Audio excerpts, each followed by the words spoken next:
Hey guys, I'm Fadra with All Things Fadra, and you might know me for my coverage of cars, travel, and entertainment. And if that's your thing, make sure you hit that subscribe button right now. But today I'm here to introduce you to Weekend Fadra. Weekend Fadra isn't quite as much fun. Weekend Fadra does a lot of cooking and cleaning and other boring stuff like laundry.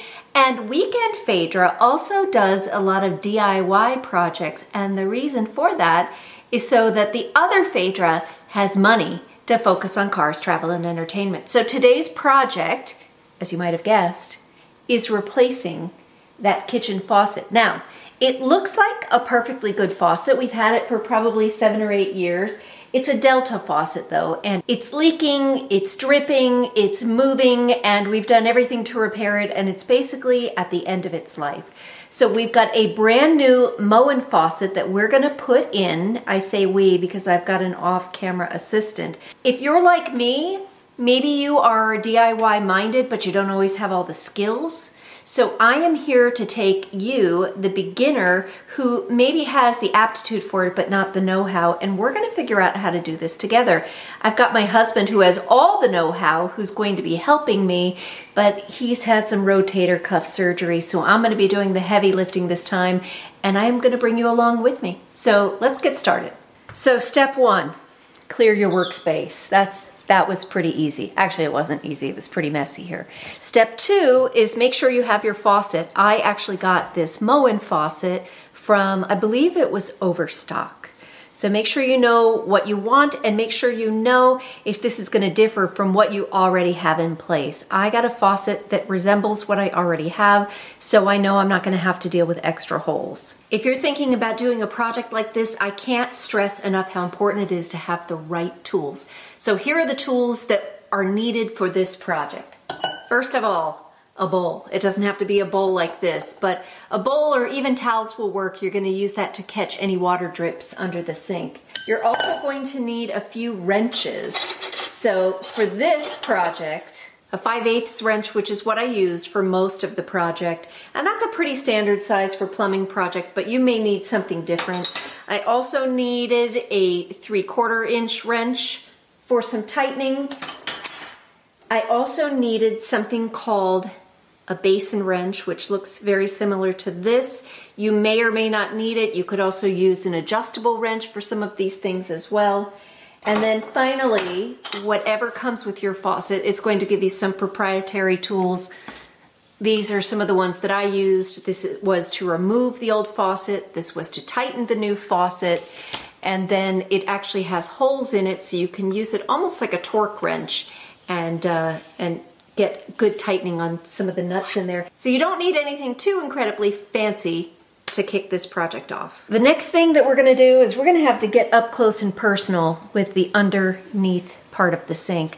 So I don't know about you, but I got a lot of junk under there, so I'm gonna clear every last bit out. Well, that wasn't nearly as bad as I thought, but while you have everything out, it's a good time to, number 1, clean it, and go ahead and assess what's going on under here. Now, we need to access quite a few areas, so if you're not familiar with what's under the sink, I'm going to give you a quick tour. Now, you'll notice when you're doing this kind of work, you don't use fancy ring lights. We have work lights. But first thing I want to show you is this is how we really started to discover that there was something going on. This is water damage that we've had under here. And that is not necessarily from the faucet. We have had some water leakage from the faucet, but we have also had water problems with our sink. That is to be replaced rather soon, but we're going to tackle the faucet first. So what you're looking at under here, and it may look a little bit different under your sink, but these are the connections to the dishwasher. So this is the water supply to the dishwasher, and this is the drain for the dishwasher as well. You'll see it actually loops up and goes right here. This is our garbage disposal. We actually have a twin sink, so we've got 2 drains. We've got a single drain here, and we have our garbage disposal here. That will actually be changing when we replace our sink. We're not concerned with either one of these today, but you are going to want to look at your hot water supply and your cold water supply, because we're going to be turning those off. And this right here is the hose for our sprayer that's built into the nozzle, and this big metal piece right here is actually a weight, and that is what allows, once you put the sprayer back, that's what allows the sprayer to go back into the nozzle nice and neatly, hopefully. Now, all of the stuff that we need for this sink for the removal is going to be up back behind there. So that's why it's actually better that the smaller of the two of us is going to be getting on my back and trying to loosen everything up there and remove the faucet. So this is the cold water supply. We're going to turn it which way? To the left. Are you sure? I guess we're going to turn it to the right, whichever way it goes. That's off.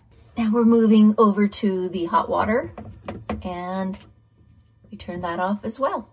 The next thing that we're going to do now that we've shut off the cold and hot water is we are going to disconnect the cold and hot water supply lines. But you notice I have this right here, and that is because there is going to be some water in those hoses that are going to come out. So what we're going to do is we're going to actually loosen the nut, and then we're going to quickly put the hose into the bowl to catch any water drips. And we'll have some down here. Some people put towels or paper towels down here, so it's up to you. Hopefully it won't be too big of a mess, but we're going to do that with both hoses. And for that, I'm using this 5/8 inch wrench, but you can use obviously whatever size works for you. Here we go.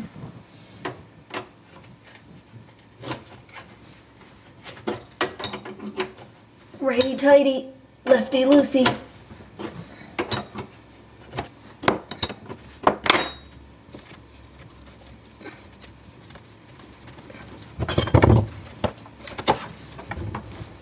Look at that, not one drop of, oh wait, one drop, 2 drops.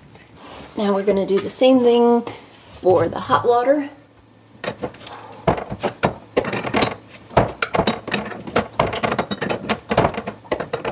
And make sure you make as much noise as possible, like me. That way people think you're working really hard.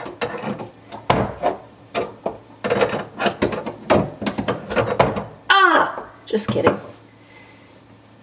Okay, I'm gonna hand loosen it the rest of the way. Move my bowl over.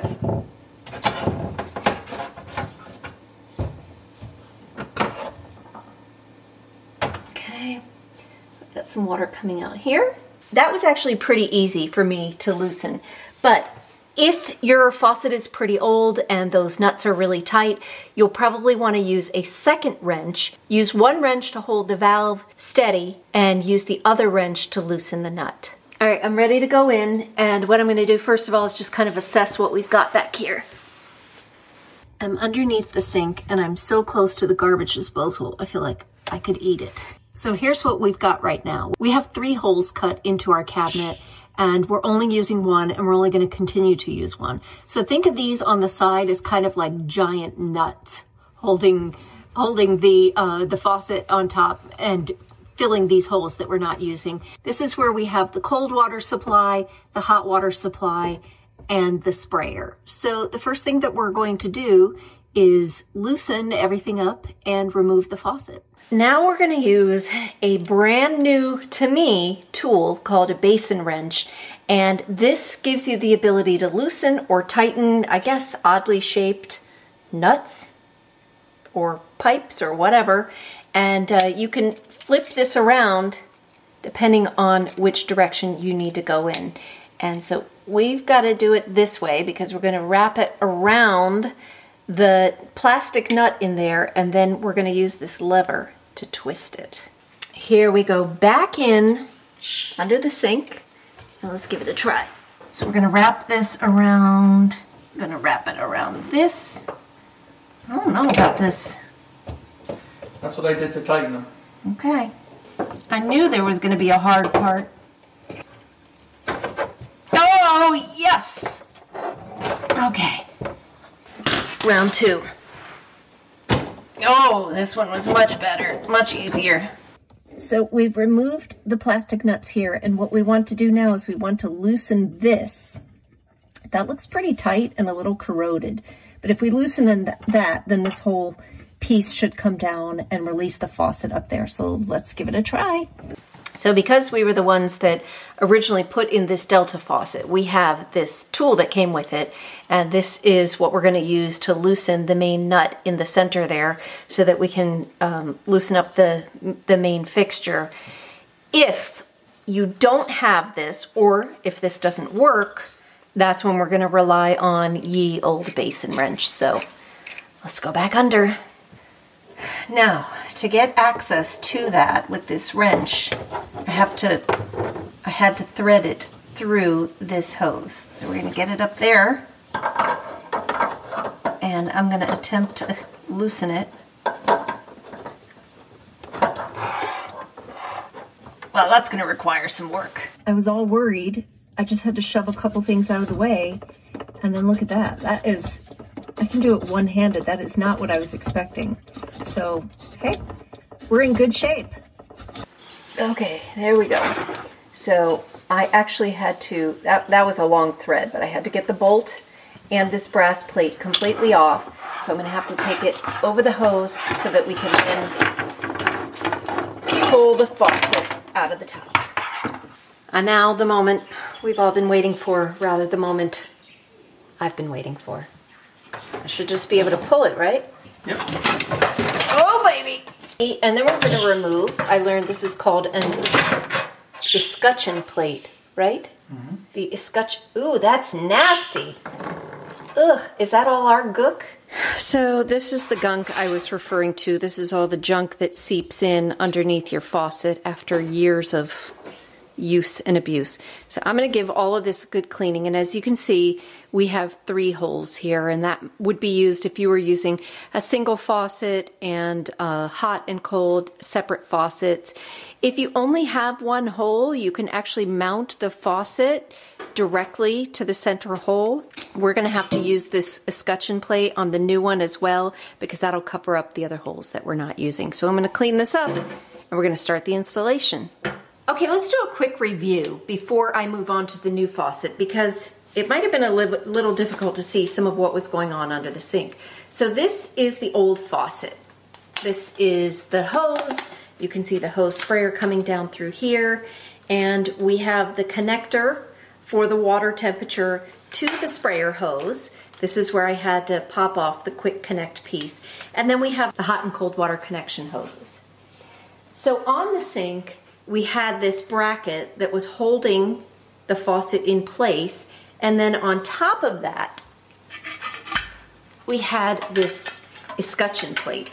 So this is what covered up the holes I wasn't using, and then I had these plastic nuts that you use to secure this to the countertop underneath the sink.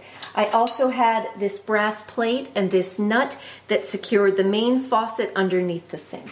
So now that all of that is out, now that I've gone through the whole process of disconnecting everything, I feel like I could probably put the new faucet, I'm dripping water everywhere, I could probably put the new faucet on without much difficulty if my husband or some other experienced person wasn't here. He is here, so I'm going to make sure I consult with him. Just taking something apart is enough to help you figure out what's going on and help you figure out how to put things together. So now I'm going to start to examine the new Moen faucet and see how quickly we can do this.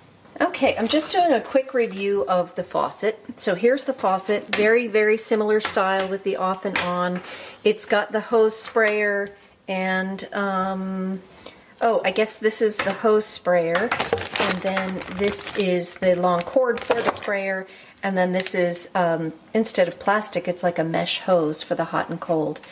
And we also have, this will be the sprayer nozzle that goes on top.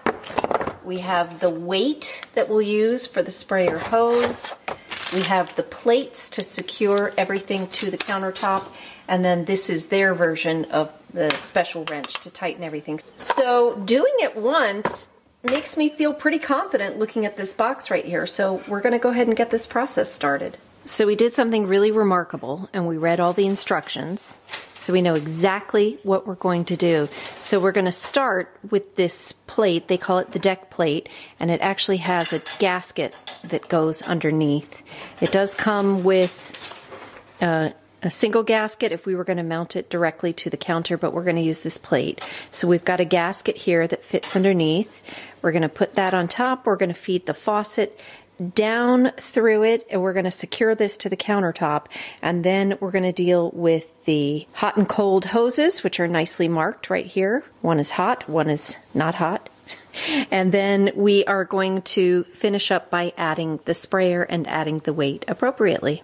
Okay, so step one, we've already put the gasket into the plate. I'm going to put that right on top. This is exciting. And then we just feed this down through, right? Okay.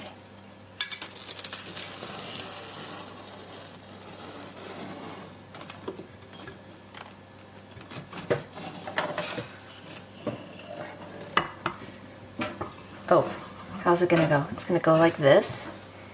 Then it's gonna be a little bit wobbly, remember, because we have to secure it underneath. That's when it's good to have a second person who can hold it while you're securing it. All right, I'm going up to the copper pipe. I'm gonna put this little plate on. And I am gonna put this nut on. Is that the right one? Yep, that's the right one. And I'm gonna use this little plastic wrench thingy to do this. Let's do this. I feel like I've got a good tighten. No, you try it. If it needs more, tell me. I mean, you can. Yeah, I see you moving it. All right, we're going to use this screwdriver for some more leverage for tightening.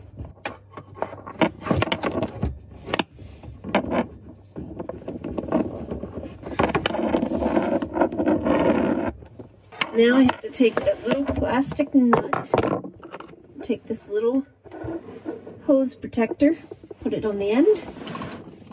They say just finger tighten it. There we go. On to the next step. Okay, next step is we are going to connect the hot and cold water supply lines. And remember, the hot has the hot label, at least in this case it does.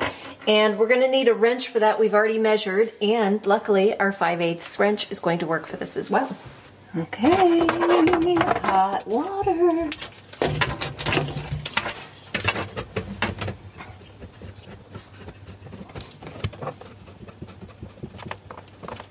So we're going to hand tighten, and then we'll tighten with a wrench.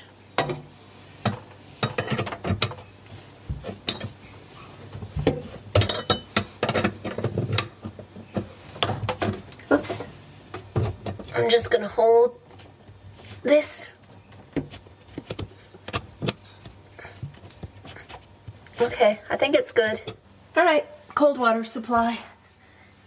And I learned that I'm going to hand tighten it and that I need 2 hands to do this.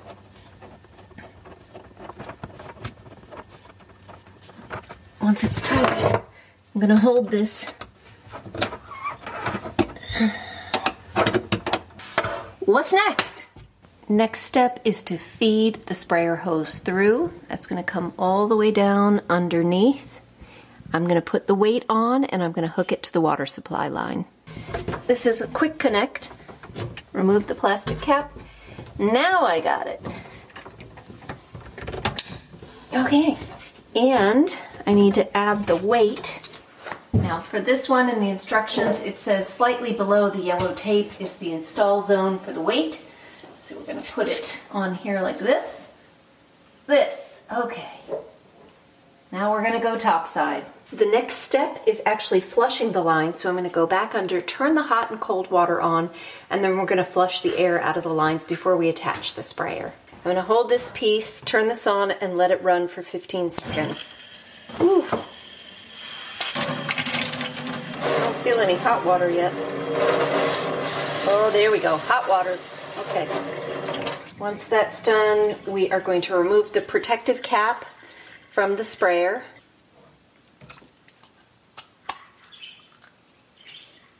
And we are going to use a wrench, 5/8 again, I guess.